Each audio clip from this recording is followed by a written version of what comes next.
वक्फ amendment act को लेकर NDA हुकूमत में धीरे धीरे आवाजें बुलंद होने लगी है। टीडीपी जेडीयू के बाद एनसीपी के चीफ अजित पवार और शिवसेना एकनाथ शिंदे गुट ने भी मुसलमानों को एतमाद में लेने पर जोर दिया है।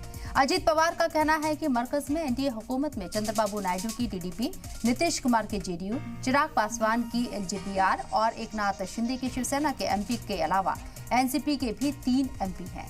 यह हमारा वादा है कि हम अक़लियतों के साथ नाइंसाफी नहीं होने देंगे। आज की बड़ी बहस में आज बात इसी पर करेंगे कि मोदी के दोस्त भी वक्फ के खिलाफ बहस का आगाज करें, लेकिन उससे पहले ये रिपोर्ट देखिए।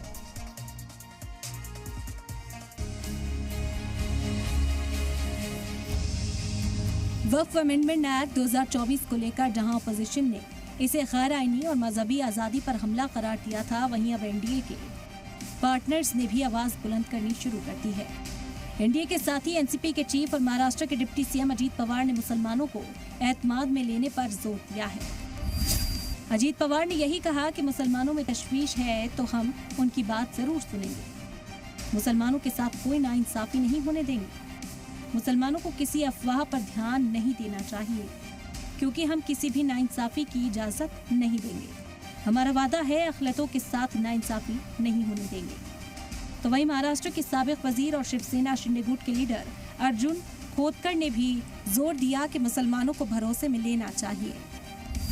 अर्जुन खोतकर ने कहा कि वक्फ का मतलब मुसलमानों के जरिए समाज की तरक्की के लिए अतिया की गई जायदाद है। एनडीए के एक और साथी जेडीयू के लीडर बिहार शिया वक्फ बोर्ड के चेयरमैन अफजल अब्बास, जो नीतीश कुमार के करीबी माने जाते हैं, उन्होंने भी कहा कि समाज के लोगों से बातचीत करके बिल लाना चाहिए। जायदाद हमारे पूर्वजों ने समाज की भलाई के लिए अतिया की थी। समाज को कमजोर करने की तैयारी चल रही है। अगर जानबूझकर किया जा रहा है तो ये ठीक बात नहीं होगी। हालांकि हुकूमत ने इस बिल को जेपीसी के पास भेज दिया, लेकिन सवाल यही है कि क्या हुकूमत वक्फ के नाम पर हिंदू मुसलमान की सियासत को जारी रखना चाहती है। जाहिर है इस मुद्दे से बीजेपी सियासी फायदा लेना चाहती है, इसीलिए वक्फ का मुद्दा बनाए रखना चाहती है। सलाम टीवी के लिए नदीम अहमद की रिपोर्ट।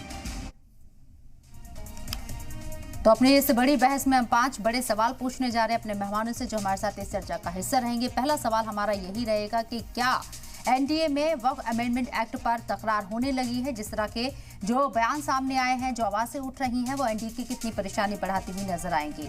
और इसके साथ ही बीजेपी की जो अलाई जमातें हैं, वो क्या इस एक्ट को लेकर अपना रद्द-ए-अमल जाहिर करेंगी पार्लियामेंट में, ये भी देखना होगा। दूसरा बड़ा सवाल, वक्फ अमेंडमेंट एक्ट पर क्या मोदी के दोस्त भी अब खिलाफ हैं? ये भी एक बड़ा सवाल बना हुआ है, क्योंकि जिस तरीके से अजित पवार के जरिए इस बिल को लेकर बात कही गई है। तो दूसरी तरफ तीसरा बड़ा सवाल हमारा रहेगा, एनसीपी, टीडीपी, जेडीयू और शिवसेना लीडरान ने क्या दी है सलाह, वो भी गौर करने की जरूरत है। और क्या बीजेपी उस पर गौर करेगी?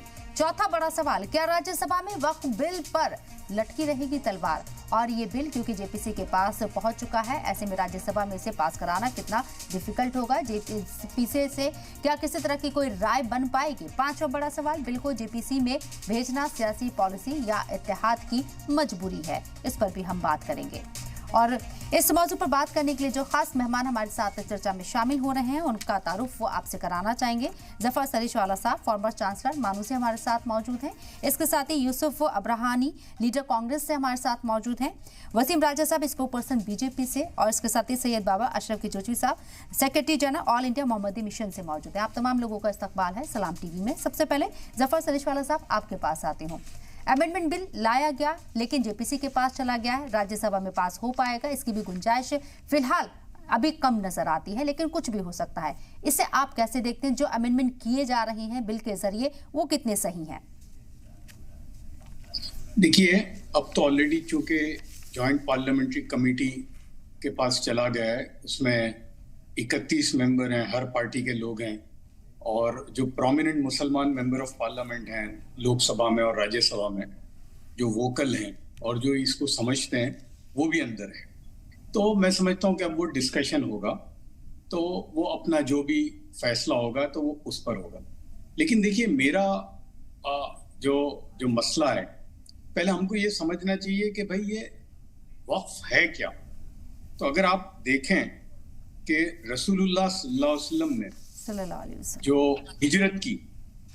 हिजरत करने के बाद जब आप मदीना मुनव्वरा पहुंचे, तो आपने वहां जाकर 2 ऑर्गेनाइजेशन या दो इंस्टीट्यूशन सबसे पहले कायम की, एक औकाफ और एक बैतुल माल।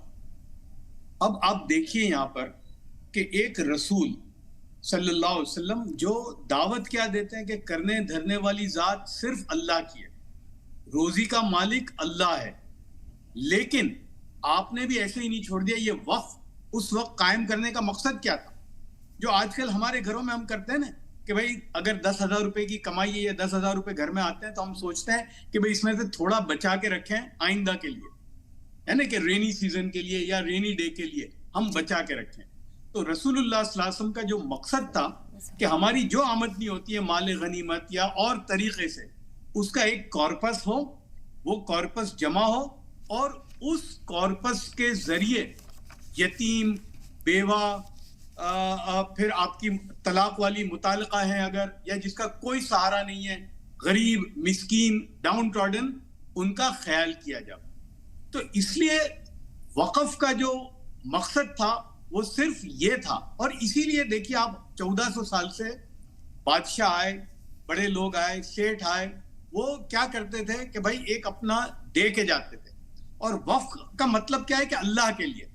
उसमें एक चीज बहुत इंपॉर्टेंट है कि वक्फ की चीज कभी भी रिवर्स नहीं हो सकती, वो इरिवर्सिबल है, ना वो बेची जा सकती है, ना उसको कहीं आप उसको तब्दील नहीं कर सकते। और वो मैं इसलिए कह रहा हूं कि मेरा बहुत बाहर के मुल्कों के औकाफ से ताल्लुक है।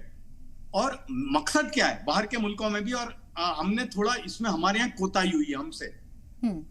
बाहर के मुल्कों में एक मुझे याद है, एक मुल्क का औकाफ है, वहां पर उन्होंने कोई प्रॉपर्टी बेच दी थी, तो किसी ने फतवा लिया, तो उस मुल्क के जो ग्रैंड मुफ्ती थे उन्होंने ये फतवा दिया कि भाई आपने जो बेचा है तो आप एसेट को एसेट में कन्वर्ट करो, don't even keep in cash. मतलब अगर एसेट तब्दील करते हो तो एसेट में होना चाहिए। और असल मकसद क्या है? देखिए हमने अपने निजाम को सही किया ही नहीं।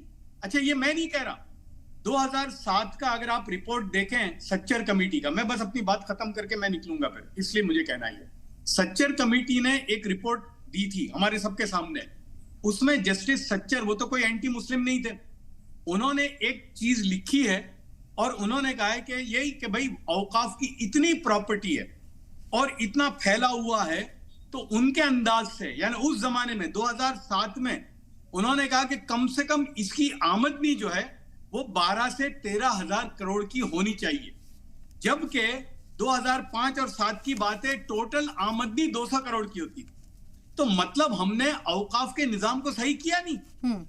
वरना मेरा तो ये मानना है कि अगर हमने औकाफ के निजाम को सही किया होता तो इस मुल्क में मुसलमान ही नहीं गैर मुस्लिम भी गरीब नहीं होता।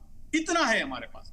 तो मैं ये समझता हूं कि देखिए औकाफ के अंदर या वक्फ के अंदर अब ऐसे लोगों का होना जरूरी है। असल में होता क्या है कि सरकारें जो हैं वो वक्फ बोर्ड में लोगों को भरती हैं, मेंबर बनाती हैं, अपनी पार्टी, जो पार्टी जिसकी हुकूमत होती है, चेयरमैन सरकार का होता है, मेंबर होता है। और होता क्या है कि वो मुसलमान जो ना पार्लियामेंट में जा सकते हैं, असेंबली में जा सकते हैं, ना वो काउंसिल में जा सकते हैं, उनको भाई भेज दो यहां पर। नहीं, हमको ऐसे लोगों की जरूरत है जो ये, इसलिए कि ये मालियात का सब्जेक्ट है, ये एसेट मैनेजमेंट का सब्जेक्ट है। तो हमें ऐसे लोग चाहिए जो ये एसेट को मैनेज करें और इसको अर्निंग स्ट्रीम बनावें। अब आप देखिए एक जमीन है तो है, 10 साल पहले उसकी 2 करोड़ की कीमत थी, आज 25 करोड़ की कीमत है, पड़ी है। तो हमें ऐसे लोगों की जरूरत है वक्फ बोर्ड में जो ये एसेट को वेल्थ क्रिएशन में कन्वर्ट करें।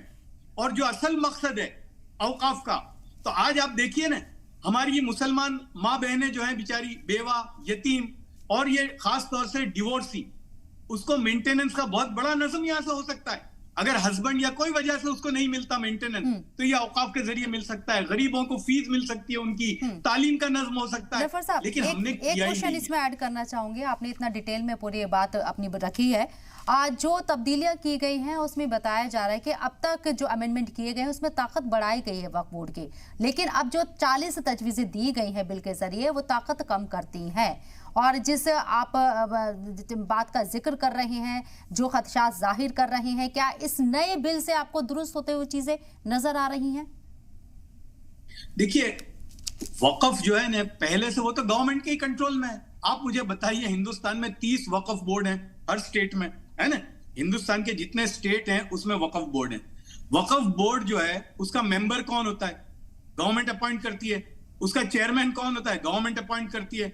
और इनके ऊपर जो है असल जो होता है वो सीईओ होता है वक्फ का, उस स्टेट का, वो आईएएस ऑफिसर होता है। तो हमेशा से गवर्नमेंट का ही कंट्रोल है उस पर।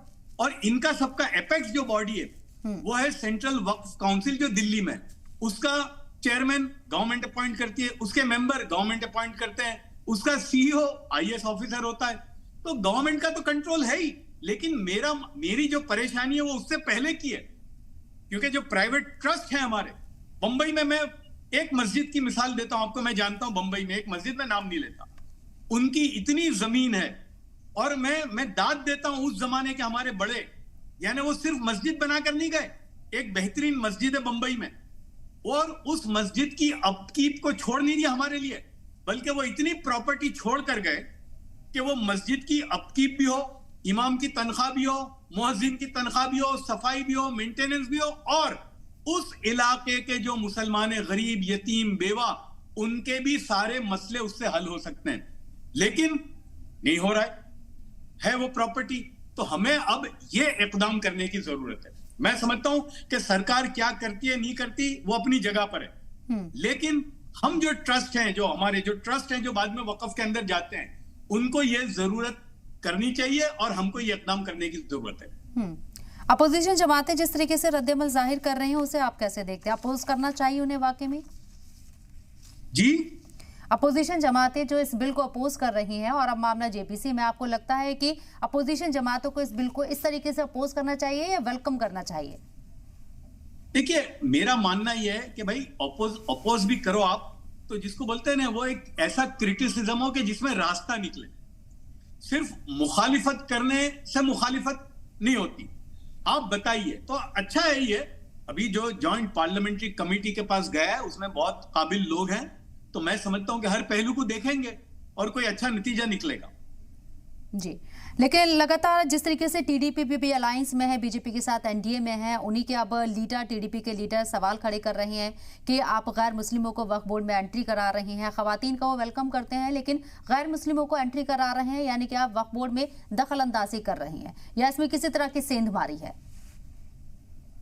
देखिए, मेरा मानना क्या है कि जो वक्फ का जो निजाम है उसमें तो बिल्कुल मुसलमान होने चाहिए, बिल्कुल, इसलिए कि शरीयत की बात है, उलमा होने चाहिए और खवातीन भी होनी चाहिए।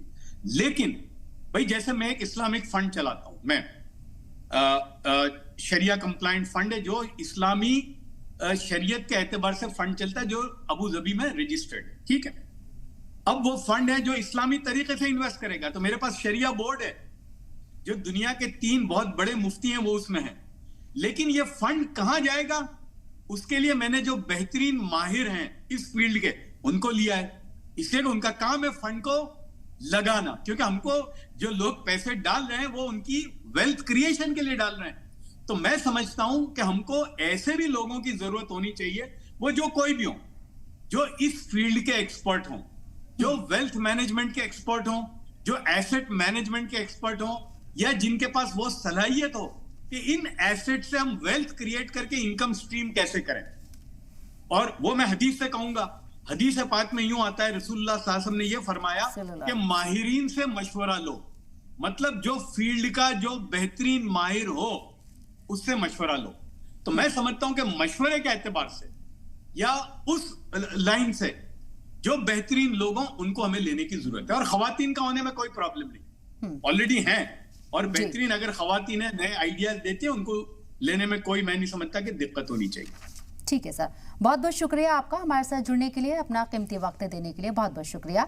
बाकी मेहमान हमारे साथ लगातार इस चर्चा में बने हुए। यूसुफ साहब, आपके पास आना चाहूंगी, आपको क्या लगता है कि अब जो अपोजिशन जमातें आवाज उठा रही हैं, इसके साथ साथ अब बीजेपी की जो अलाई है, एनडीए में जो शामिल है, वो भी इसकी मुखालिफत करें या फिर मुस्लिमों की आवाज दबाई जा रही है, इस बात का शक जाहिर कर रही है? क्या लगता है राज्यसभा में बिल पास हो पाएगा? जेपीसी कोई एक सोल्यूशन पर पहुंच पाएगी? क्योंकि अब तो आपके भी मेंबर ऑफ पार्लियामेंट है सजेशन देने के लिए जेपीसी में। देखिए, सबसे पहले तो हम लोग इस बिल को अपोज करते हैं क्योंकि ये बिल एक मिस्चिफ है। अब देखिए, इनके पास ऐसा कोई मुद्दा नहीं था जिसको लेकर वो राजनीति करें, तो ये वक्फ का एक इनके पास बिल आ चुका है जिसको लेकर ये 5 साल इसको चलाएंगे। और ये जो हिंदू मुस्लिम डिवाइड है उसको और पैदा करने की कोशिश है। अब जहां तक ऑपोजिशन की बात है, हमने तो अपोज किया ही किया है, और साथ में इनके एनडीए के अलाइज है, जैसा नितिन ये हमारे अजीत पवार साहब हैं, या नीतीश कुमार हैं, या नायडू साहब हैं, ये सब अपोज करेंगे, क्योंकि जो जो मुख्यमंत्री हैं बिहार के और आंध्रा के, उनको मालूम है कि वो मुसलमानों के वोट सब जीत कर आए हैं। अब देखिए फिक्र किसको है, बीजेपी को फिक्र है, एनडीए को फिक्र है। जो पार्टी एक सिंगल टिकट किसी कॉर्पोरेटर को देती नहीं है अपनी पार्टी की तरफ से, जो किसी को एमएलए बनाती नहीं है, जो एक सीट राज्यसभा की या लोकसभा की देती नहीं है, उनको इतनी हमारी फिक्र क्यों है? तो ये जाहिर होता है कि इनका जो सोचना है या जो अटेम्प्ट है वो ये डिवाइड क्रिएट करना है। और ये देखिए कि मैं आपको एक बात कहूंगा कि 1976 के अंदर इंदिरा गांधी जो प्राइम मिनिस्टर थी, उन्होंने तमाम मुख्यमंत्री को लेटर लिखा था कि जहां जहां वक्फ प्रॉपर्टी है, अगर गवर्नमेंट के पास है तो वापस कीजिए वक्फ को, और अगर आपने किसी को रेंट पे दिया है या किसी को लीज किया है तो मार्केट रेट से पैसा वसूल कीजिए उनसे। तो कांग्रेस पार्टी का हमेशा इंटेंशन ये रहा है कि जो माइनॉरिटी है उसके जो हुकूक है उसको प्रोटेक्ट किया जाए। आज हमारी दिक्कत ये है, साहब, जब भी आपकी सरकारें रही और रिसेंटली हम 2013 का अमेंडमेंट देखते हैं कि वक्फ बोर्ड को मजबूत करने की कोशिश की गई, लेकिन हालात फिर भी नहीं सुधरे। यानी कि वक्फ में जिस तरह के हालात बने हुए थे, जमीनों पर कब्जा हो रहा है, कई जगह से बदउनवानी की खबरें आ रही हैं, वो नहीं रुका बावजूद इसके। मेरे साथ आऊंगी सर, एक एक रिएक्शन सबसे ले लेती हूँ, डिबेट ओपन कर लेते हैं। आप बताओ, आप देखिए 13,000 केसेस ट्रिब्यूनल का पेंडिंग है, 19,000 केसेस कोर्ट्स में है, तो इतने सारे लीगल उसमें हर्डल्स हैं, तो उसको लेकर काफी नुकसान हुआ है मुसलमानों का। वरना सही कहा उन्होंने श्रेष्ठवाला साहब ने कि इतनी प्रॉपर्टी है वक्फ के पास कि उसको सही, लेकिन महज 200 करोड़ रुपए ही रेवेन्यू हम जनरेट कर पाए इतने सालों में, 75 सालों की अगर बात करें, इससे आगे नहीं बढ़ पाए। मेरा सवाल यहाँ पर वसीम राजा साहब आपसे है, बिल्कुल जेपीसी में भेजना सियासी पॉलिसी है या फिर इत्तेहाद की मजबूरी है? और आपके इत्तेहादी अब आवाज बुलंद कर रहे हैं, कैसे आप इसे आगे पास कराएंगे? देखिए, जो पार्लियामेंट में वक्फ अमेंडमेंट को लाने के पीछे भारतीय जनता पार्टी की साफ मंशा है कि जो मुसलमानों की संपत्ति है, जो वक्फ के अंदर जो मुस्लिम प्रॉपर्टी है, उसका सही जगह पे सही इस्तेमाल हो सके। हम बिल लेके आए, ओपोजिशन ने भी मांग की कि भाई इसको ज्वाइंट पार्लियामेंट्री कमेटी में भेजा जाए, हमने भेजा। ज्वाइंट पार्लियामेंट्री कमेटी में भी ये बिल पास होगा और राज्यसभा में भी पास होगा और इस पे कानून बनाया जाएगा। आज पूरी कांग्रेस जमात को ये छटपटाहट है, ये बौखलाहट है कि कहीं भारतीय जनता पार्टी जो मुस्लिम संपत्ति जो है उसको, जो देश के कह सकते हैं कि भू माफिया, लैंड माफिया जो कब्जा करके बैठे थे, जो गबन करके बैठे थे, उनके हाथ से कहीं प्रॉपर्टी निकल ना जाए। आज बहुत छटपटाहट है और लोगों को सिर्फ गुमराह करने की नीयत से, लोगों के गुमराह करने के नीयत से तरह तरह की अफवाहें फैलाई जा रही हैं। कई कांग्रेस नेताओं ने तो यहाँ तक कह दिया कि ये वक्फ बिल आने के बाद आपकी मस्जिदों पे भारतीय जनता पार्टी वालों के कब्जे हो जाएंगे। अरे भाई, वक्फ बोर्ड जो है एक संस्था है, मस्जिद अलग विषय है, मस्जिद की अलग कमेटियां होती है। तो कई तरह की गुमराहियां जो है इस बिल को लेकर फैलाने का काम कर रही है कांग्रेस और उनके घटक दल के लोग जो है। लेकिन भारतीय जनता पार्टी साफ नियत से इस बिल को लोकसभा में पास होना है, उसके बाद राज्यसभा में भी पास होगा और जो ज्वाइंट पार्लियामेंट्री कमेटी है उस पर भी बात होगा। मैं कांग्रेस के प्रवक्ता को सुन रहा था, जफर सुरेशवाला जी ने बहुत अच्छी अच्छी बातें कही, वक्त से संबंधित बताई। आप ये बताइए ना, मैं आपके चैनल के माध्यम से कांग्रेस के लोगों से और आम मुसलमान, जो आम मुस्लिमों को कहा जा रहा है कि आपका हक छीन लिया जाएगा, कोई बताने का काम करेगा क्या कि कितने बेवाओं को वक्फ बोर्ड से लाभ हो रहा है? जो लेकिन वसीम राजा साहब, ये बताने का काम तो आपका है ना, आपने स्टेक होल्डर्स को क्यों नहीं शामिल किया? सरकार कहती है कि हमने एक मास लेवल पर लोगों से राय ली है, लेकिन जिन तबकों को गिनाया गया, मैं खुलकर नाम लेना चाहूंगी। अहमदिया समाज का आप जिक्र करते हैं, किरण रिजिजू जी की उन्होंने उनसे बात की, बोहरा समाज से आपने बात की है, पसमानदा मुस्लिमों से आपने बात की है, लेकिन ये तमाम जो तबके हैं, ये कहा जाता है कि आपके सपोर्टर हैं यहाँ, इसलिए आपने इनसे बात करी। दूसरे तबके को जो इस बिल को अपोज कर रहा है या इसमें खामी देख रहा है, क्या आपने उस तबके से बात करने की कोशिश की? स्टेक होल्डर से आपने बात करने की कोशिश की? ये मैसेज कन्वे क्यों नहीं हो पाया? मेरा सवाल यहाँ पर सैयद बाबर अशरफ किचोची साहब आपसे है, आऊंगे सर, यूसुफ साहब आपके पास आऊंगी। एक रिएक्शन सैयद बाबर अशरफ किचलूसवी साहब, कितना सही है सरकार का इस तरीके से बिल लाना? अमेंडमेंट पहले भी हो चुके हैं, लेकिन बीजेपी लेकर आए तो दिक्कत कहाँ? अजीज सलाम का इस हसास मसले के ऊपर जो हिंदुस्तानी नहीं पूरी दुनिया के लोगों के बीच में एक तशवीश का सबब बना हुआ है वफ़ का मुद्दा, उस पर इस कार्यक्रम करने के लिए मैं अजीज सलाम की टीम को मुबारकबाद पेश करता हूँ। और बीजेपी के जो मेरे पैनलिस्ट कह रहे थे, मुझे बहुत अफसोस होता है कि इस किस्म के यानी कि लाइल्मी में वो ऐसे बयान देते हैं जिससे पूरे हिंदुस्तान का मुसलमान आहत होता है। ये जो नॉन मुस्लिम को वक्फ के अंदर शामिल करने का जो प्रपोजल आया है, आप ये समझ लीजिए कि ये दुनिया की तारीख में आज तक नहीं हुआ। और वक्फ है क्या, उसको समझ लीजिए कि हम अपनी जाती जायदाद को जो हमने खरीदी होती है, जो सरकार के रिकॉर्ड में होती है, जिसको हम खरीदते हैं, और हमें जब ये जज्बा पैदा होता है कि हम कोई ऐसा काम कर जाएं जब तक हम जमीन पे रहें तो उसका फायदा हो, और जब हम कब्र में चले जाएं तो हमारे लिए वो उस सरजमीन से जब कोई नेकी का काम होता रहे तो उसका हमें फायदा मिलता रहे। और ये बात समझ लीजिए कि जो वाकिफ है, जिसने वक्फ किया है, जिसने प्रॉपर्टी को इंडो किया है, तो वो क्लियर कट होता है कि उसकी जो मंशा है, उस मंशा को किसी भी हालत में वक्फ बोर्ड सरकार बदल नहीं सकती।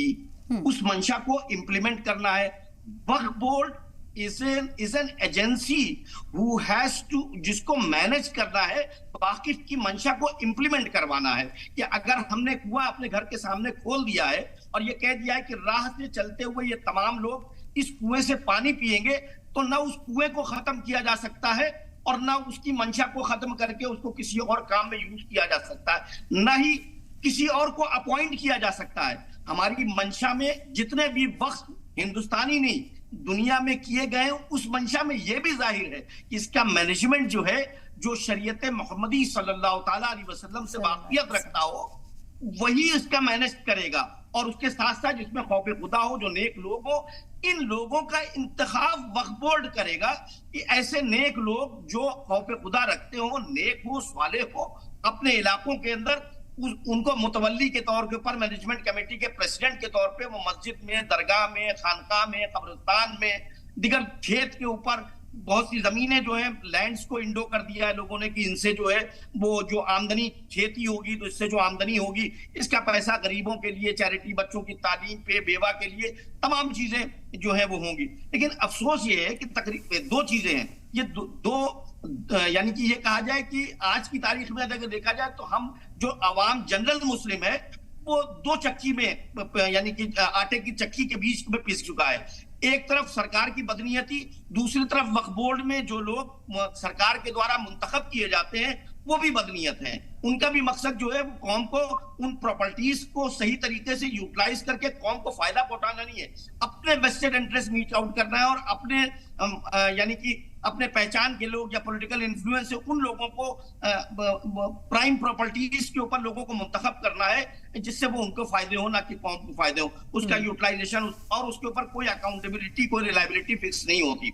दूसरी चीज मैं बताऊं, यहाँ पे बड़ी जिम्मेदारी के साथ बता रहा हूं, अभी तक बेहिसाब मसले आए, हिजाब का मसला आया, तलाक का मसला आया और दिगर बेहिसाब मसले हिंदुस्तान के अंदर उठाए गए और उसके ऊपर मुसलमानों के रद्द अमल खामोशी की तरह से रहे। कुछ एनजीओमन्स ने, कुछ तंजीमों ने समर्थन किया, किसी ने विरोध किया, किसी ने तरीकेकार कहा। ये मसला ऐसा है कि ये हर तबके से है, मुसलमानों के हर तबके से है, वो इंटेलेक्चुअल हो, वो उलमा हो, वो मशाइख हो और वो बट सैयद बाबर अशरफ किचलूसवी साहब, इस पर भी लोगों की राय बटी हुई नजर आ रही है। कई ऐसे तंजीमें हैं या इदारे हैं जो इस बिल का वेलकम कर रहे हैं, इस्तकबाल कर रहे हैं। एक छोटे से ब्रेक के लिए रुक रहे हैं, जल्द हाजिर होंगे, चर्चा को आगे बढ़ाएंगे। आप लोग हमारे साथ बने रहिए।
चर्चा को आगे बढ़ा रहे हैं, तमाम गेस्ट हमारे साथ लगातार बने हुए हैं। यूसुफ साहब, आपके पास आती हूँ। अब ये बिल, ये एक्ट जो अमेंडमेंट लाया गया, ये खटाई में पड़ता हुआ नजर आ रहा है, इसलिए कि पहले जेपीसी बनाई गई है और वो नेक्स्ट सेशन में अपनी रिपोर्ट पेश करेगी पार्लियामेंट्री सेशन में, और फिर उसके बाद राज्यसभा में पेश किया जाएगा। तो इस पर कहीं ना कहीं लोगों को एकजुट करना, ये एक राय बना पाना मुश्किल नजर आता है। आपको क्या लगता है, वक्फ बोर्ड के हालात में बेहतरी होगी अब आने वाले वक्त में, और मजीद खराब हो जाएंगे? देखिए, बेहतरी होनी चाहिए, उसका मैनेजमेंट सही होना चाहिए, उसकी आमदनी बढ़नी चाहिए। लेकिन हमको शक है, जो गवर्नमेंट आज है, इंडी गवर्नमेंट है, उनके जो काम को हमने देखा है 10-15 साल में, तो उनसे बिल्कुल उनको उम्मीद नहीं कि वो हमारे बारे में कुछ अच्छा सोचेंगे। हाँ, जहां तक कुछ सुधार लाने की बात है, तो जो मेन हम लोग हैं, जो जिन्होंने वक्फ क्रिएट किया है, या जिनके बुजुर्गों ने वक्फ का ये इस्लामिक लॉ के हिसाब से क्रिएट किया है, और जिसका फायदा पब्लिक को पहुंचना चाहिए, उसके ताल्लुक से अगर बात करो तो बेहतर है। लेकिन आप उसके अंदर ऐसे अमेंडमेंट करो कि कलेक्टर को पावर दे दो, या नॉन मुस्लिम को उसमें घुसा दो। अगर आप मान लो कि मैं भी नहीं चाहूंगा, या कोई कौम नहीं चाहेगी, अयोध्या मंदिर है, उसमें कोई मुसलमान को अपॉइंट करो, या किसी चर्च के अंदर किसी हिंदू को अपॉइंट करो, तो कोई कौम इस बात को मानेगी नहीं। तो इनकी मिस्चिफ साफ जाहिर होती है, लोगों ने समझ लिया है। इसीलिए अजीत पवार, इसीलिए नीतीश कुमार, इसीलिए नायडू जी खिलाफ है, और लगभग पूरा ऑपोजिशन और साथ में एनडीए के अलाइज, वो भी इस बात से समझ गए कि इनकी मिस्चिफ क्या है। हम चाहते हैं कि ये हमारी कौम का मसला है, इसको हमारी कौम के लोग हल करेंगे। जो हमारे इस्लामिक स्कॉलर्स हैं, जो ऐसे लोग हैं, मुत्तकी परहेजगार लोग हैं, जिनको मालूम है कि वक्फ क्या होता है, वक्फ का मकसद क्या होता है, उसके पर्पस क्या है, तो वो लोग इसके बारे में बात करें तो समझ में आता है।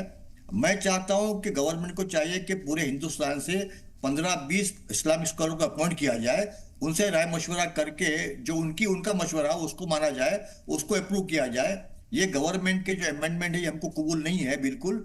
खास करके देखिए कि कलेक्टर को अथॉरिटी देना कि वो वक्फ की लैंड को गवर्नमेंट प्रॉपर्टी डिक्लेयर कर सकता है, उसको चैलेंज नहीं कर सकता, ये ऑब्जेक्शनेबल है। दूसरा, नॉन मुस्लिम्स को उसमें एंटर का पहुंचा देना, ये भी ऑब्जेक्शनेबल है। महिलाओं का तो पहले से है।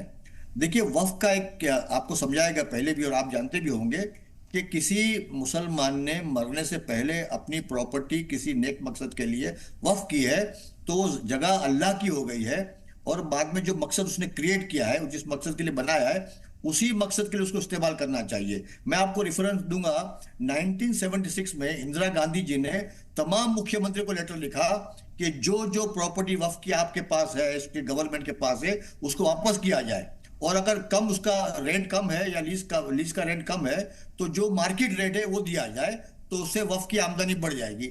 लेकिन उसके बावजूद भी ये मामला हल नहीं हुआ। तो जब रहमान साहब मंत्री थे, उन्होंने एक अमेंडमेंट लाया था, वो भी पास नहीं हुआ। तो अभी जो अमेंडमेंट सामने आया है, वो तो पूरा मिस्चिफ भरा है। अभी ज्वाइंट पार्लियामेंट्री कमेटी है, उससे हमको पूरी उम्मीद है कि वो लोग इसकी मिस्चिफ को समझेंगे, और वो प्रोविजन है जो ऑब्जेक्शनेबल है, या जिससे पूरी कौम को ऑब्जेक्शन है, उसको रिमूव करेंगे, और जो वक्त की बेहतरी के लिए उसको लोकसभा पार्लियामेंट में इस बिल की हिमायत में टीडीपी नजर आती है, अपनी सपोर्ट दी, और इसके साथ ही जेडीयू ने भी अपनी सपोर्ट दी है। ये दो पार्टियां, हामी पार्टियां हैं, जो बीजेपी को एनडीए में तब्दील करके सरकार चला रही है, यानी कि सरकार अभी ओपोज करेंगे कुछ। लेकिन इन्हीं पार्टियों के अंदर से जो मुस्लिम लीडरान हैं, वो आवाजें उठा रहे हैं और इस बिल की मुखालिफत कर रहे हैं। वसीम राजा साहब, मेरा सवाल आपसे है, आपको नहीं लगता कि लोकसभा में जहां आपको हिमायत मिल रही थी, अब दोबारा से इस बिल को जब पेश किया जाएगा तो वहां आपको दुश्वारियों का सामना करना पड़ेगा, और अब ये आपकी सियासत कहें या मजबूरी कहें, किसी तरह का आपको इसमें चेंज लाने की जरूरत होगी, जैसे कि गैर मुस्लिमों को शामिल किया जा रहा है वक्फ बोर्ड के अंदर, इसके साथ साथ जो डीएम को ज्यादा पावर दी जा रही, जबकि इसका लीगल जो पहलू होता था वो रिटायर्ड चीफ जस्टिस से देखते थे, उनके सदारत में चीजें आगे बढ़ती थी। आपको लगता है कि चेंज करने की जरूरत है कंट्रोवर्सी से बचने के लिए?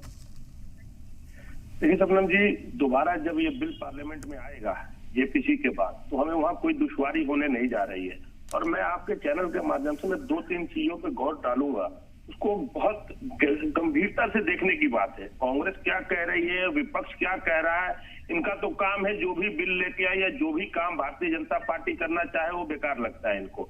इस बिल को लाने के पीछे सच्चर कमेटी की रिपोर्ट जो है, सच्चर कमेटी की रिपोर्ट को पढ़ना चाहिए, और सच्चर कमेटी के आधार पे भारतीय जनता पार्टी की जब सरकार आई, उस सरकार में हमने सर्वे कराया, लोगों की राय जानी, रायशुमारी कराने के बाद इस बिल को लेके आए। मैं आपको एक उदाहरण दूंगा कि पंजाब के अंदर, देश के अंदर लगभग 30 वक्फ बोर्ड है।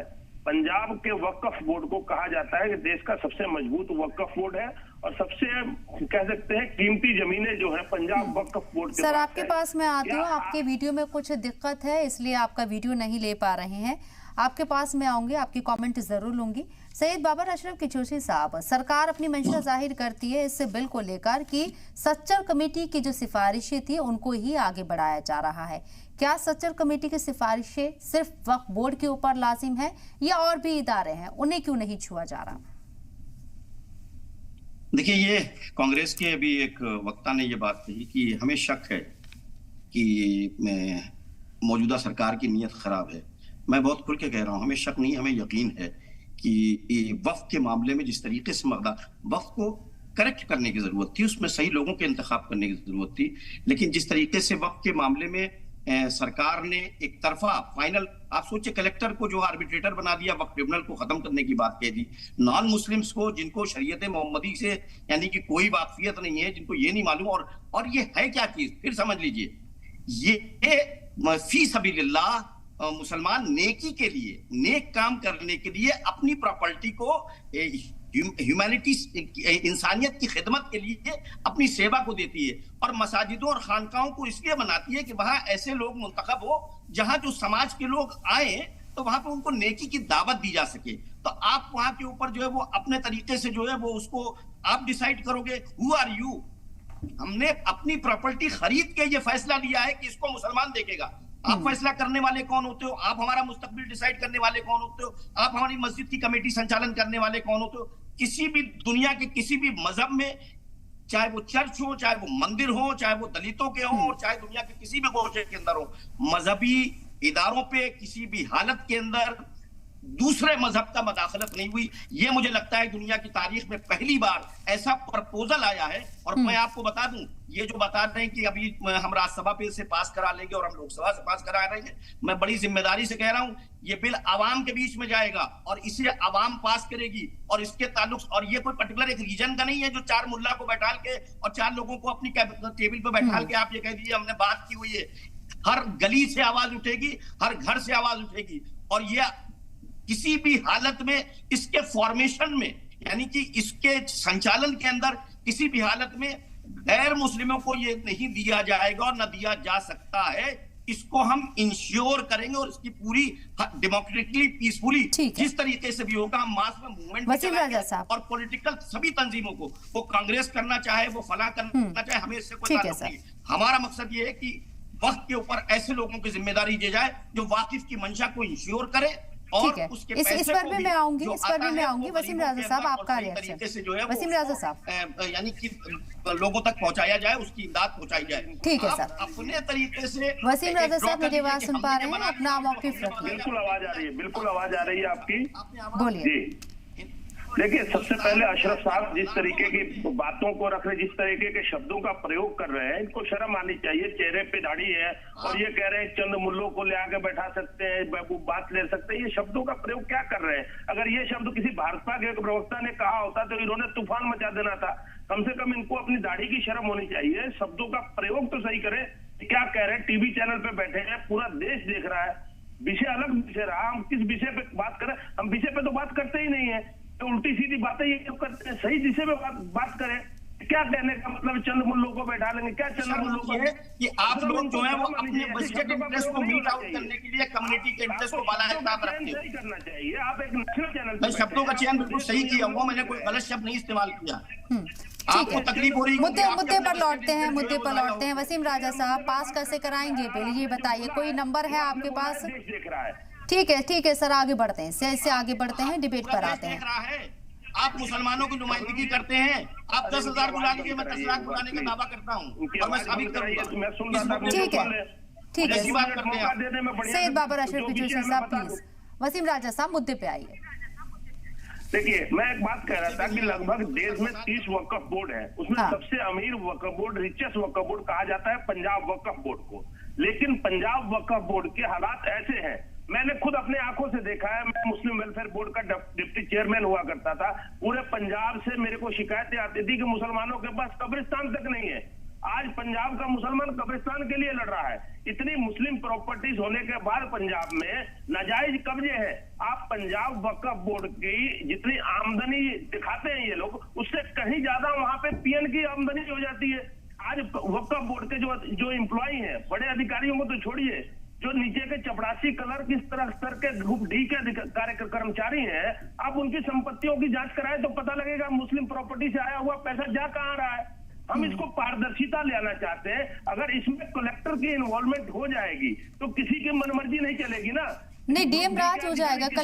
कलेक्टर को अगर ये पूरी ताकत दे दी जाती है तो फिर ये राज डीएम राज हो जाएगा। पोजीशन ये इल्जाम लगा रही है। डीएम राज नहीं होगा, उसके ऊपर रिटायर्ड जस्टिस इस पूरे मामले को देखते थे डीएम की जगह, उनसे दिक्कत क्या थी, उसमें क्यों तब्दीली की गई? क्या एक रिटायर्ड जस्टिस के ऊपर आपको यकीन नहीं था जो डीएम को ये ताकत दी गई बिल के जरिए? अभी तक आपके चैनल पे ही कहा जा रहा है, जिसमें हजारों करोड़ों की आमदनी वक्फ बोर्ड की होनी चाहिए, वो चंद 100, 150, 200 करोड़ पर सीमित रह जाती है।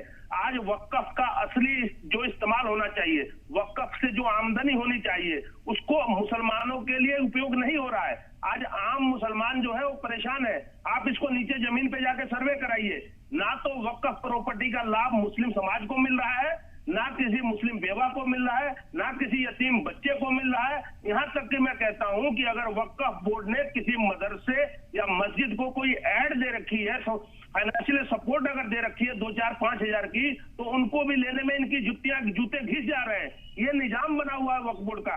वक्फ बोर्ड जो है एक निजाम है। वक्फ बोर्ड जो है, हम ये कह सकते हैं कि एक प्रॉपर्टी का जितनी भी प्रॉपर्टी है मुस्लिम, उसको कलेक्ट करके एक स्टेट वक्फ बोर्ड और सेंट्रल वक्फ काउंसिल बनाया गया है। इसकी सही रिकवरी हो सके इसके पैसे को, और इसका सही इस्तेमाल हो सके। लेकिन ये हमारे देश का दुर्भाग्य है कि आज तक जब से वक्फ बोर्ड यूसुफ अब्राहमनी साहब, मेरे सवाल आपसे है, वक्फ बोर्ड के मेंबर और ठीक है सर, यूसुफ साहब मेरे सवाल आपसे है, डायरेक्ट इनडायरेक्ट वे में वक्फ बोर्ड को चला तो सरकारें ही रही हैं, जब चीजें नहीं बदली तो अब आपको नए चेंज से दिक्कत क्यों हो रही है? अगर ये बिल आता है जिस पर आपको एतराज है उस पर अपनी बात रखिए। ऐसा तो होगा नहीं कि 40 के 40 तजवीजें जो है वो बेकार होंगी। नहीं, देखिए ऐसा नहीं कहा गया। हमको तो इस गवर्नमेंट के इंटेंशन पे डाउट है। सबसे पहली बात, जो गवर्नमेंट और जो बीजेपी है उसने 10 साल में क्या क्या काम किया है, क्या क्या बातें की है, और इस पिछले इलेक्शन में हमारे प्राइम मिनिस्टर ने भगोड़े, घुसपैठिए, ज्यादा बच्चे पैदा करने वाले और गाय ले लेंगे, भैंस ले लेंगे, जमीन ले लेंगे, ऐसी बात करके उन्होंने साबित कर दिया कि उनका हमारे बारे में उनकी सोच क्या है। उनको हमारे वोट की जरूरत नहीं, ये भी कहा उन्होंने। तो जब प्राइम मिनिस्टर की ये सब बातें हैं, इसके बावजूद बीजेपी के जो प्रवक्ता है वो ये सब बातें करते हैं कि अचानक इतनी मोहब्बत क्यों जागी हमारे लिए। हमको डाउट नहीं, यकीन है कि इसमें बहुत कुछ गड़बड़ होने वाला है। कलेक्टर को पावर देने के बाद क्या उसका हशर होगा ये हमको मालूम है। आज देखिए कि वक्फ बोर्ड अपना काम करता है, उसके बाद भी कितना करप्शन है, कितनी जमीन हमारी चली गई।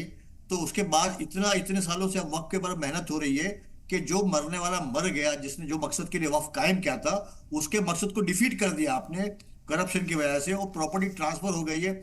आज कितनी बड़ी बड़ी प्रॉपर्टी गवर्नमेंट के हाथ में है, ऐसे लोगों के बड़े बड़े इंडस्ट्रियल्स के हाथ में। अभी नायडू जी हमारे जो जिनकी पार्टी अलायंस के है, वहां 1100 एकड़ एयरपोर्ट अथॉरिटी को दी गई, उससे नॉमिनल पैसा लिया गया। जबकि ऑर्डर ये होना चाहिए कि जो प्रेजेंट रेट है या मार्केट वैल्यू है वो ज्यादा पैसा मिलना चाहिए। आपको 12,000 करोड़ की बात है। अगर गवर्नमेंट इतनी अगर मोहब्बत करती है मुसलमानों को तो 12,000 करोड़ ऐसे ही दे दीजिए। आप एक नया फंड कायम कीजिए हमारी तरक्की कामयाबी के लिए। हमको बहुत कुछ मालूम है इस गवर्नमेंट के बारे में। तो हमको, जैसा मैंने पहले कहा कि हमको शक है, लेकिन बिल्कुल सही कहा गया, मुझे करेक्ट किया गया कि शक नहीं, यकीन है कि गवर्नमेंट के इंटेंशन ठीक नहीं है। जिस तरह बाबरी मस्जिद चली 15 साल, जिस तरह राम मंदिर चला 10 साल, उस तरह 10 साल ये चलेगा वक्फ बोर्ड, ताकि वो डिवाइड जो है, जो नफरत का माहौल है, जो दूर रखने का माहौल है, वो कायम रहे। बट वक्फ बोर्ड में तो हिंदुओं का कुछ लेना देना है ही नहीं, ये कभी होता है ही नहीं। उन्होंने कहा है कि दो नॉन मुस्लिम रहेंगे उसके अंदर, कलेक्टर सब जिम्मेदारी बढ़ जाएगी कलेक्टर की। तो लेकिन इससे हमको सरकार ने मालूम विपक्ष क्या को है? शामिल कर लिया है। आपकी राय मशवरे के बाद ये बिल पास ही नहीं हो पाएगा। जेपीसी बनाए गए 31 मेंबरान है, इसमें कांग्रेस के भी अच्छे खासे मेंबरान को रखा गया। हालांकि नहीं, हमको बीजेपी हमको मेंबरान की तादाद ज्यादा है, वो बात अलग है। जेपीसी क्या बात करती है, क्या रिकमेंड करती है, क्या अमेंडमेंट करती है, वो जब देखेंगे तब बात करेंगे उसके बारे में। ठीक है। सैयद बाबर अशरफ किचोशी साहब, जगदम्बिका पाल जेपीसी के सदर बनाए गए हैं, चेयरमैन बनाए गए हैं, बीजेपी से मेंबर ऑफ पार्लियामेंट है, हालांकि कांग्रेस से भी वो मेंबर ऑफ पार्लियामेंट रह चुके हैं, सबसे सीनियर है, 4 बार के मेंबर ऑफ पार्लियामेंट है। उम्मीद है कि सदारत अच्छे से होगी जेपीसी की और सबकी राय ली जाएगी।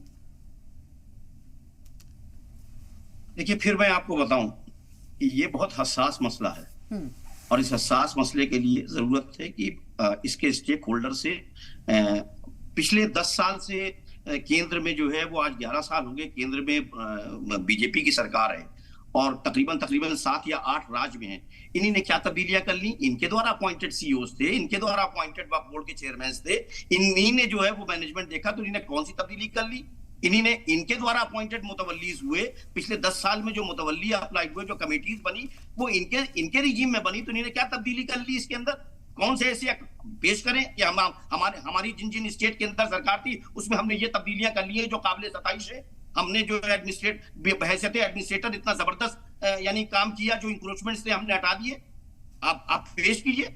तो ये बिल्कुल क्लियर कट है जिस तरीके से ये पेश किया गया कि कलेक्टर जो आर्बिट्रेटर होगा और उसके ऊपर बिल्कुल ऐसा हो गया कि अब ये पार्लियामेंट होगी, अब इसकी कहीं सुनवाई नहीं हो सकती। यानी कि जो उसने फैसला दे दिया वो फाइनल, अगर वो कह दे कि अब ये वक्फ नहीं है तो वक्फ नहीं है, ये कह दिया ये कमेटी रहेगी या इसका यूटिलाइजेशन ये होगा, भला करेगा, तो ये तो बिल्कुल उसकी विल हो गई।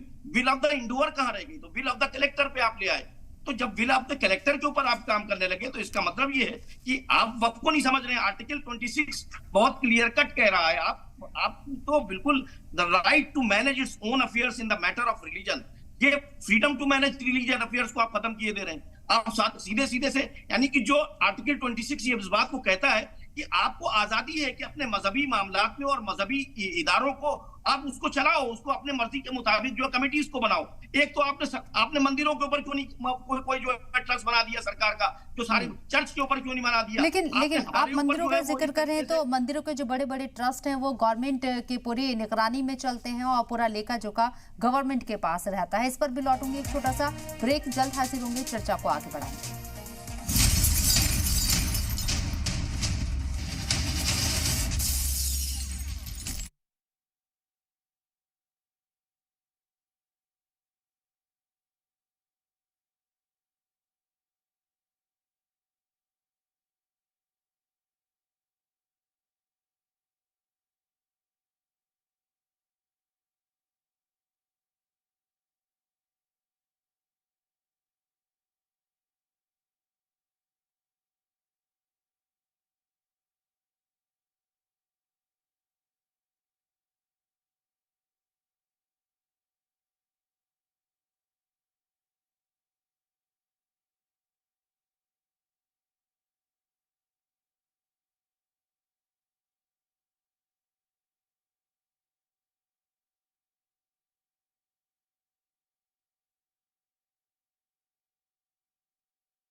चर्चा को आगे बढ़ा रहे हैं, तमाम लोग हमारे साथ लगातार बने हुए हैं। तो आपको बता दें कि जिस तरीके से वक्फ अमेंडमेंट बिल लाया गया, इसको लेकर बहस मुबाहिसा लगातार जारी है और जिस तरीके से अब अपोजिशन जमातों के साथ साथ इंडिया अलायंस में जो जमातें शामिल हैं वो भी इसकी मुखालिफत करती हुई नजर आ रही हैं। अजीत पवार ने खुद इस पर तबसरा किया, उन्होंने कहा है कि वो मुसलमानों के साथ नाइंसाफी नहीं होने देंगे। 3 मेंबर ऑफ पार्लियामेंट है अजीत पवार के गुट से। इसके साथ ही आपको बता दें कि एकनाथ शिंदे शिवसेना से भी आवाज उठी है और यहाँ भी इसकी मुखालिफत की गई है। मुसलमानों के साथ नाइंसाफी नहीं होनी दी जाएगी। तमाम लोग हमारे साथ बने हुए। सैयद बाबर अशरफ किचोशी साहब, अब जो एनडीए अलायंस से जो आवाजें उठ रही हैं, क्या सरकार को मजबूर करेंगी और सरकार इन लोगों को नाराज करके या इनको दरकिनार करके किसी तरह को कोई एक हतमी फैसला ला पाएगी? देखिए, मैं बड़ी जिम्मेदारी के साथ कह रहा हूं और अपील भी कर रहा हूं आपके चैनल के माध्यम से। मुझे लगता है ये है कि जेपीसी कमेटी जो बनी हुई है ये काबिल सताइश है, इसका इस्तेमाल किया जाना चाहिए पूरे हिंदुस्तान के अंदर। लेकिन अब ये कोशिश करनी चाहिए कि हर स्टेट के अंदर जो इंटेलेक्चुअल्स हैं और जो जिम्मेदारान हैं उनसे तबादला ख्याल किया जाना चाहिए और सबसे मेमोरेंडम मांगना चाहिए तरीके का, क्योंकि ये फाइनली असासा कौम का है, मुसलमानों का है। तो मुसलमानों के तमाम रहबरों से और तमाम लीडर से और लगभग मस्जिदों के इमाम से और जिम्मेदारान से जो है वो उसका एक उनसे जो है एक खाका मांगा जाए और उस खाके में एक कंसेंसस बना लिया जाए। कोई कुछ मांगेगा, कोई कुछ मांगेगा, उसमें जो कॉमन हो। मुझे लगता है ये सब चाहता है, मुसलमानों के अंदर सब चाहता है कि जो वक्फ के अंदर जो गड़बड़ियां हैं, जो मिस यूटिलाइजेशन है, जो इंक्रोचमेंट है, जो गलत इस्तेमाल है और जो अपनी मर्जी से कुछ जो सीईओज और जो वक्फ बोर्ड के चेयरमैन आके प्रॉपर्टीज को जिसको चाहते हैं दे रहे हैं या जिसको फायदा पहुंचना है उसको फायदा नहीं इंश्योर किया जा रहा है, या अगर किसी ने गलत इस्तेमाल किया है तो उसकी अकाउंटेबिलिटी नहीं फिक्स हो रही है, उसको पनिश करने का कोई लॉ के अंदर प्रोविजन है तो को पनिश करने के लिए कोई ऐसा एक्शन नहीं लिया जा रहा। तो मुझे लगता है इन चीजों के ऊपर गौर किया जाने की जरूरत है। लेकिन ये जो कलेक्टर का मुद्दा और ये जो नॉन मुस्लिम्स को डालने का मुद्दा और इसकी पैरवी वो बैठ के यानी कि जिन्होंने वक्फ नहीं दिया और जो वक्फ को जानते नहीं वो पैरवी कर रहे हैं कि ये स्टेप जो है बहुत बेहतर है। मुझे लगता है ये कि किसी भी मुस्लिम इदारे के अंदर और किसी भी मुस्लिम इलाके के अंदर ये खड़े होकर कोई आपका रिएक्शन, नॉन मुस्लिम बर्दाश्त नहीं होंगे, वक्फ के मामले हैं, वक्फ से ही जुड़े लोगों को शामिल कीजिए, मजहब से जुड़े लोगों को शामिल कीजिए। देखिए, बाबर अशरफ साहब बार बार ये विषय को कह रहे हैं कि एक विषय उठाया ना, क्योंकि 11 साल से बीजेपी की गवर्नमेंट है और इनको कंट्रोल करना चाहिए। इनको इस बात का ज्ञान होना चाहिए कि जितने भी वक्फ बोर्ड है जो उसकी स्टेट को पावर ज्यादा है, ईओ और सीईओ को पावर ज्यादा है। सेंट्रल वक्फ काउंसिल के पास सिर्फ उनकी व्यवस्थाएं देखती है, कुछ कर नहीं पा रही है सेंट्रल वक्फ काउंसिल। जिसको मजबूत करने के लिए, वक्फ काउंसिल को मजबूत करने के लिए वक्फ एक्ट में ये बदलाव लाने की जरूरत है, तभी भारतीय जनता पार्टी इसको लेके आ रही है। और मैं एक बात कहूंगा कि चोर की दाढ़ी में तिनका, ये बात सत्य हो रहा है कि जब कलेक्टर की बात हो रही है, जिले में कलेक्टर ही सुप्रीम पावर होता है एडमिनिस्ट्रेशन का, तो आपको आम मुसलमानों को तो खुशी होनी चाहिए कि जो अभी हमारी प्रॉपर्टीज है, जितने भी हमारी प्रॉपर्टी है उस पर कब्जे है, अगर उसमें डीएम की इन्वॉल्वमेंट हो जाती है और कलेक्टर की इन्वॉल्वमेंट होती है तो हमारे प्रॉपर्टी को आसानी से छुड़वाया जा सकता है। आज भी जितनी वक्फ प्रॉपर्टी है उस पे बहुत सारे पे आपको कांग्रेसियों के कब्जे मिल जाएंगे। बहुत सारे उसमें ऐसे मुस्लिम ये कर रहे हैं ना, 80% 70% जो प्रॉपर्टी है जिसपे गैर मुस्लिम के कब्जे हैं, जिसको हम छुड़वा नहीं पा रहे हैं, मुस्लिम समाज छुड़वा नहीं पा रहा है। अगर उसमें कलेक्टर की इन्वॉल्वमेंट होती है तो क्या दिक्कत है, वो हमारे साथ मिलकर काम करेगा, हमारी प्रॉपर्टियों को छुड़वाने का काम करेगा।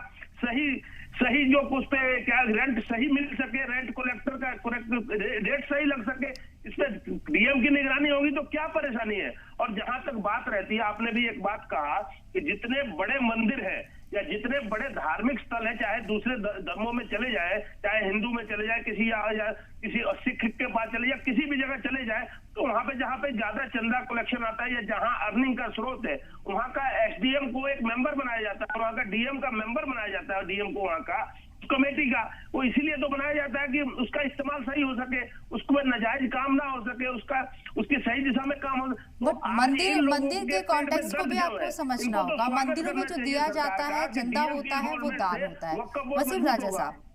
वसीम राजा साहब, धार्मिक स्थलों पर जो मंदिर चर्च का आप जिक्र कर रहे हैं, गुरुद्वारों का आप जिक्र कर रहे हैं यहाँ पर कि वो सरकार की निगरानी में होते हैं, उनको जो भी चंदा आता है, जो भी उनकी आमदनी होती है, लेकिन वो दान दिया जाता है। वक्फ अल्लाह के नाम पर वक्फ की गई जायदाद है, ये फर्क है।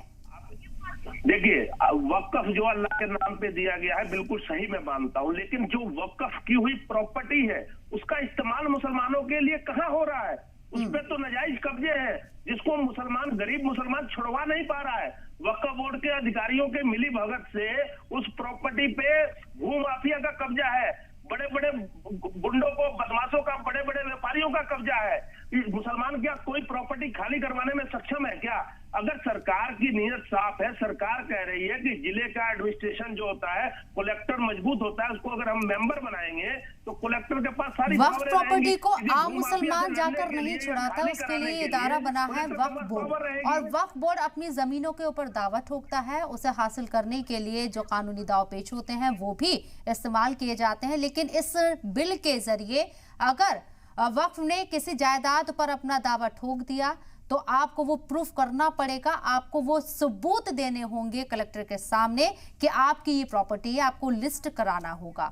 जो बाप दादा और अजदादाओं की जो जमीनें हैं 100 साल 200 साल 300 साल पुरानी, उसके प्रूफ कैसे मिलेंगे? ये एक बड़ा पेचीदा मुद्दा बन सकता है कि सैयद बाबर अशरफ की चूसवी साहब।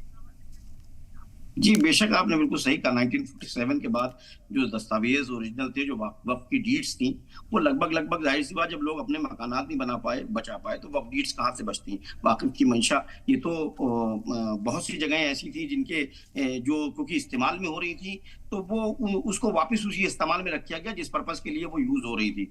अब उसके डॉक्यूमेंट्स को मंगाना और डॉक्यूमेंट्स को इनराज करना, तो वो डॉक्यूमेंट्स या तो कुछ रेवेन्यू रिकॉर्ड्स में हैं और कुछ, अब जैसे दिल्ली देख लीजिए, तो दिल्ली की मुझे लगता है ये है कि एक बड़ा सेगमेंट जो है वो वक्फ का है। लेकिन आप देखिए कि दिल्ली डीडीए सरकार ये जो बता रहे हैं बीजेपी के बैठे हुए, उन्होंने अभी मस्जिदें और दरगाहें तोड़ी हैं दिल्ली के अंदर, डॉक्यूमेंट्स होने के बावजूद, वक्फ की डीड होने के बावजूद उसको डिमोलिश किया है। और किसी की भी, यानी कि सुप्रीम कोर्ट ने उसके ऊपर चिंता जताई है और इन्हीं ने किसी की बात नहीं सुनी। तो अब सवाल ये है कि आप ये कह रहे हो जहां पे आप ताकत में हो और आपके पास मशीनरी है, तो उस मशीनरी से तो आप उस चीजों को नुकसान पहुंचा रहे हो। तो कल आप कैसे कह रहे हो कि हम उसी मशीनरी का सही इस्तेमाल करेंगे?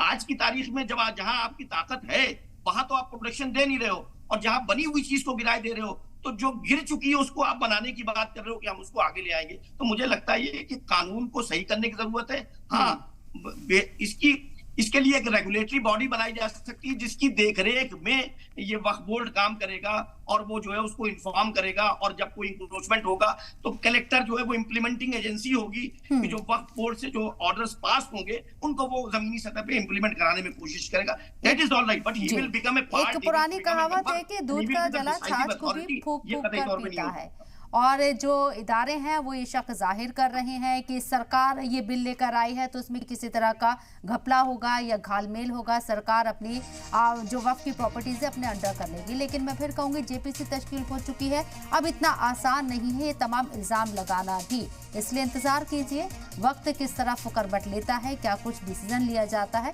इंतज़ार हमको भी है। बहुत बहुत शुक्रिया आप लोगों का इस चर्चा में शामिल होने के लिए, अपना कीमती वक्त देने के लिए, और इसी के साथ मुझे दीजिए इजाज़त। आप देखते रहिए सलाम टीवी।